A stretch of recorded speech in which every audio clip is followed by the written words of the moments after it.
আসসালামু আলাইকুম সুপ্রিয় শিক্ষার্থী, তোমরা জানো জগন্নাথ বিশ্ববিদ্যালয়ের দ্বিতীয় মেরিট লিস্ট প্রকাশিত হয়েছে এবং মাইগ্রেশন লিস্ট প্রকাশিত হয়েছে। তো জগন্নাথ বিশ্ববিদ্যালয়ের আজকের এই পর্যায়ে আমি জগন্নাথ বিশ্ববিদ্যালয়ের যে বি ইউনিট আছে এটা নিয়ে বিস্তারিত আলোচনা করব এবং অন্যান্য ইউনিটগুলো নিয়েও আমি আলোচনা করব। তো আমরা আসি যে জগন্নাথ বিশ্ববিদ্যালয় আজকে তোমার হচ্ছে সেকেন্ড মেরিট লিস্ট এবং মাইগ্রেশন লিস্ট প্রকাশিত হয়েছে। তো বি ইউনিটে মোট কতটি সিট আছে? বি ইউনিটে মোট সিট আছে 785টি। মোট সিট 785, বি ইউনিটে টোটাল সিট আছে 785।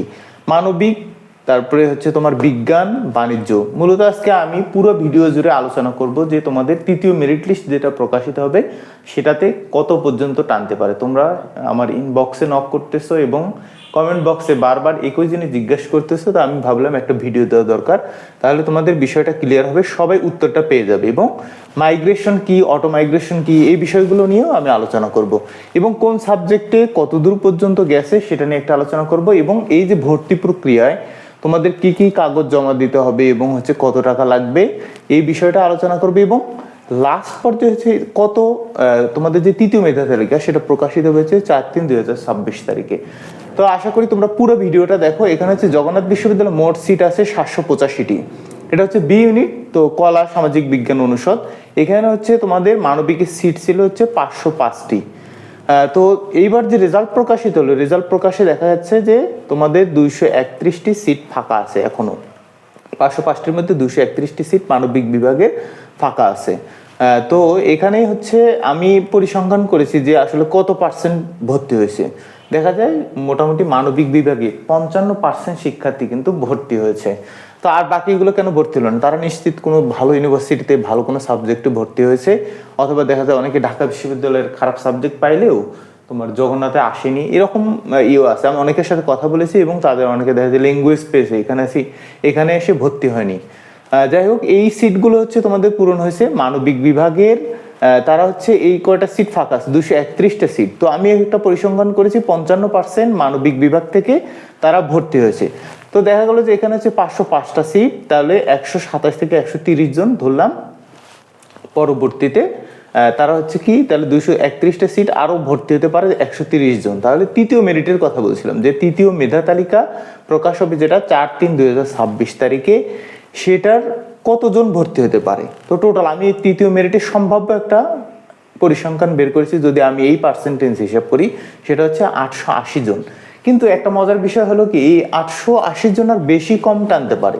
এটা কিন্তু একটা সম্ভাব্য মেরিট লিস্ট তৈরি করেছি, এটা কিন্তু একদম এটাই হবে এমন কিছু না। আমি ওয়েটিং লিস্ট, তোমরা যেহেতু বারবার জিজ্ঞেস করো, ওয়েটিং লিস্টের আমি বারবার আমার ভিডিওতে বলি যে ওয়েটিং লিস্টের সম্ভাব্য, ওয়েটিং মানে কি সম্ভাব্য, তুমি ওয়েটিংয়ে আসো, তোমার চান্স হতেও পারে নাও হতে পারে। তো এমনও হতে পারে কি যে পরের সিটে সবাই ভর্তি, এরকম হয় না যদিও, যে 231টা সিট 230 জন ভর্তি হয়ে গেছে, একটা সিট ফাঁকা, তাহলে মানে কি তুমি একজন ওয়েটিং টানবে, তাই না? এটাই তো নিয়ম। কিন্তু আমরা একটা পরিসংখ্যান হিসেব করেছি যে পরবর্তী লিস্টে কত পর্যন্ত, যেহেতু আমি 55% ছাত্র ভর্তি হয়েছে, আমি ধরলাম আরো 60% ভর্তি হবে, তাহলে সেক্ষেত্রে 130 জন ভর্তি হতে পারে। তো সম্ভাব্য মেরিট হচ্ছে 880 যারা আছে তারা ইনশাল্লাহ তৃতীয় মেরিটে চান্স পাবে। কারণ এর মধ্যে আবার কি আছে, 500 যে যারা সিট ভর্তি হয়েছে তারা আবার অনেকে এখন দ্বিধাদ্বন্দ্বে ভুগতেছে যে 8 মার্চে যে তোমাদের ঢাকা বিশ্ববিদ্যালয়ে ভর্তি শুরু হবে, সে 8 মার্চে অনেকে করবে কি, তারা ঢাকা বিশ্ববিদ্যালয়ে চলে যাবে।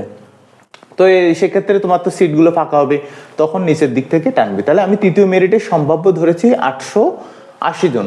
880 জন চান্স পেতে পারে, প্লাস মাইনাস 880 প্লাস মাইনাস যাদের মেরিট আছে, যেমন 900, তারপরে হচ্ছে 860, মানে যে কোনোটা হতে পারে। হ্যাঁ, সেটা আমি নির্দিষ্ট করে বলতে চাই না, কারণ ওয়েটিং এর মেরিট পরে যদি দেখা যায় 900 প্লাস টানছে, তখন বলে ভাই আমার তো 900 প্লাসে টানছে। তো এটা আসলে আমি তো আর সবকিছু বলে দিতে পারবো না, আমি একটা সম্ভাব্য ধারণা দিয়ে দিচ্ছি, কারণ তোমরা বারবার জিজ্ঞেস করছো। এরপর দেখো বিজ্ঞান ইউনিট, বিজ্ঞান ইউনিটে মোট সিট আছে হচ্ছে 130টা। তো ফাঁকা আছে কয়টি, 43টা সিট ফাঁকা আছে। 43-44 যাই হোক, তোমরা পরিসংখ্যা আমি জাস্ট মোটামুটি একটা ধারণা দিচ্ছি।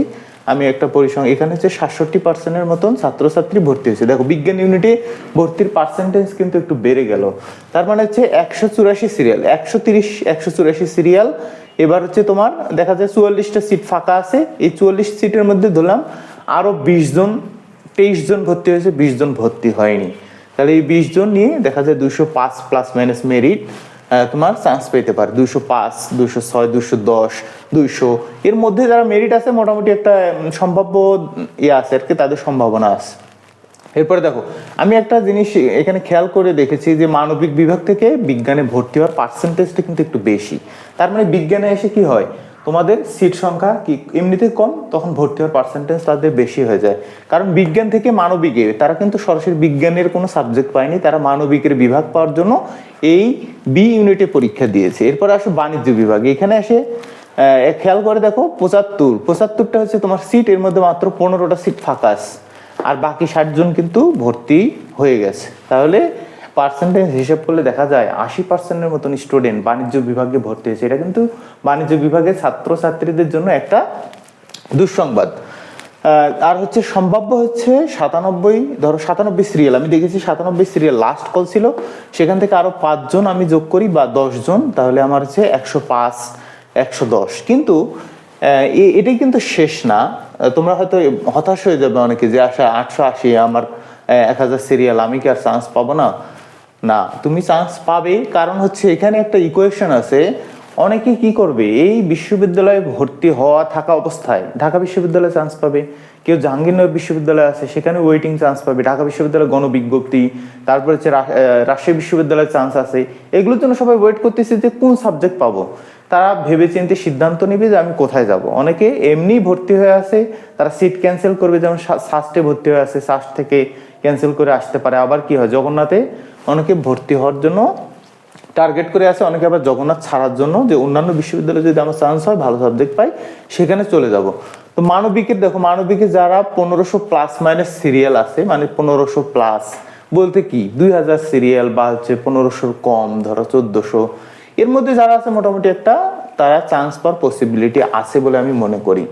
আর হচ্ছে বিজ্ঞান বিভাগে দেখো এখানে হচ্ছে 205 যদি আমি ধরলাম আরো 100, মানে হচ্ছে 350, 400 বা ধরি 450, এই সিরিয়ালের মধ্যে যারা আসছো তারা সবসময় খোঁজ খবর রাখবে যে পরবর্তী মেরিট, তার পরবর্তী মেরিট, এভাবে মেরিট চলতে থাকবে এবং ভর্তি কার্যক্রম ততক্ষণ পর্যন্ত চলবে যতক্ষণ পর্যন্ত জগন্নাথ বিশ্ববিদ্যালয়ের সিট ফিল আপ না হয়। তো সিটটা যতক্ষণ পর্যন্ত ক্যান্সেল করবে তখন সিট ফাঁকা হবে, অন্যরা ফিল আপ করবে। তো আমি এটা সম্ভাব্য পরবর্তী যে কতজন নিতে পারে সেটা আমি বলতে চাই না, কারণ এখানে তারপর একটা পরিসংখ্যান দিয়েছে যে 1500 প্লাস মাইনাস আর হচ্ছে 450 মাইনাস হচ্ছে বিজ্ঞান ইউনিট, এবং এটা হচ্ছে 150, সর্বোচ্চ ধর 200 এর মধ্যে। তো এরপরে আসো যে তোমরা অনেকে জিজ্ঞেস করছো ভাই আমার তো ল আসেনি, আমার আসছে ইংলিশ, আমার সিরিয়াল 200, তাহলে আমি কি ল পেতে পারি? তারপর হচ্ছে ল্যান্ড ল পেতে পারি? তো আমি একটা পরিসংখ্যান এখানেও দাঁড় করিয়েছি। দেখো লতে তোমার সিট আছে, দেখো এখানে লতে মানবিক, বিজ্ঞান এবং বিজনেস 3টা ক্যাটাগরিতে আমি ভাগ করেছি যারা কমার্সের স্টুডেন্ট।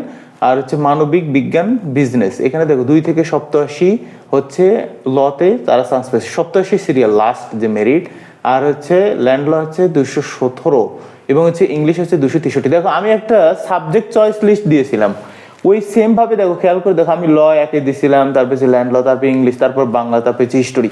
আসলে আমি সাবজেক্ট চয়েস গুলো যেটা দেই সেটা মূলত হচ্ছে তোমাদের যে আগের যারা ভর্তি হয়েছে তাদের হলো লিস্ট কত পর্যন্ত। আমি সায়েন্সের ছাত্র, কিন্তু আর্টসের যারা ভর্তি হতে চাই যে বলে ভাই আমাকে একটা সাবজেক্ট চয়েস বানিয়ে দেন, তো আমি তো আর দেখা যায় আর্টসের সাবজেক্ট সম্পর্কে মোটামুটি ধারণা আছে যেহেতু আমি ইউনিভার্সিটিতে পড়াশোনা করছি, কিন্তু আমি সাবজেক্ট চয়েসটা হলো তৈরি করে দিই কিভাবে, যে তোমাদের ওই আগের যে ইয়ারটা আছে সেখানে কত পর্যন্ত ছাত্রছাত্রী ভর্তি হয়েছিল, তারা কোন সাবজেক্টকে বেশি প্রায়োরিটি দিয়েছে সেই সাবজেক্টটাকে আমি আগে দিয়ে দিই। তাহলে কি হবে, তারা তো আর এমনি সাবজেক্টটা চয়েস দেয়নি, তারা অবশ্যই তাদের বড় ভাইদের সাথে কথা বলেছে, তারা একটা সিদ্ধান্ত নিয়েছে। তাহলে সেক্ষেত্রে দেখো আমার সাবজেক্ট যেভাবে আমি দিয়েছিলাম এই 5টা সাবজেক্ট দেখো সেইভাবে দেখো এটার সিরিয়ালগুলো দেখো সবগুলো শেষের এইটা দেখো আমি এইভাবেই সাবজেক্ট চয়েস দিয়েছিলাম। এই 5টা সাবজেক্ট আমার চয়েস লিস্ট এখনো আমার পেজেই আছে। তাহলে দেখো এখানে হচ্ছে ইংলিশ হচ্ছে 263, বাংলা হচ্ছে 420, হিস্টোরি হচ্ছে 604 পর্যন্ত গেছে। তার মানে হিস্টোরিতে যারা বাংলায় বলতেছে যে হিস্টোরিতে ভর্তি হয়েছে আমি কি বাংলা পাবো, হ্যাঁ তোমার যদি মানবিকে সিট ফাঁকা হয়েছে তাহলে অবশ্যই তুমি যে সিটগুলো ফাঁকা হবে পরবর্তীতে যে মাইগ্রেশন মানে 4/3/2026 তারিখে একটা মাইগ্রেশন লিস্ট প্রকাশিত হবে, তোমার হচ্ছে তখন তুমি কি করতে পারবে, হিস্টোরি থেকে বাংলাতে অথবা বাংলা থেকে ইংলিশ, ইংলিশ থেকে ল্যান্ড ল থেকে লতে, এইভাবে তোমার অন্যান্য সাবজেক্টগুলো আমি দেইনি, আরো অনেকগুলো সাবজেক্ট আছে, ইসলামিক স্টাডিজ, তো যাই হোক, এখান থেকে বিজ্ঞান অনুষদে দেখো যারা 63 সিরিয়াল তারা ল পেয়েছে, তাহলে 70-80 পর্যন্ত যারা আছে তারা ল পাওয়ার চান্স আছে। ল্যান্ড ল হচ্ছে 120, ধরো 120 দ্বারা আছে, বা হচ্ছে 110 আছে, তারা ল্যান্ড ল পাওয়ার সম্ভাবনা আছে। ইংলিশ পেতে পারে 150-এর উপরে প্লাস মাইনাস। বাংলাও দেখো যে 200 সিরিয়ালের উপরে যারা আছে বিজ্ঞান অনুষদ থেকে, তারা তোমরা বাংলা পেতে পারে। হিস্টোরিতে দেখো 200 প্লাস যারা আছে, 300 প্লাস, তারাও বাংলা পেতে, হিস্টোরি পেতে পারে।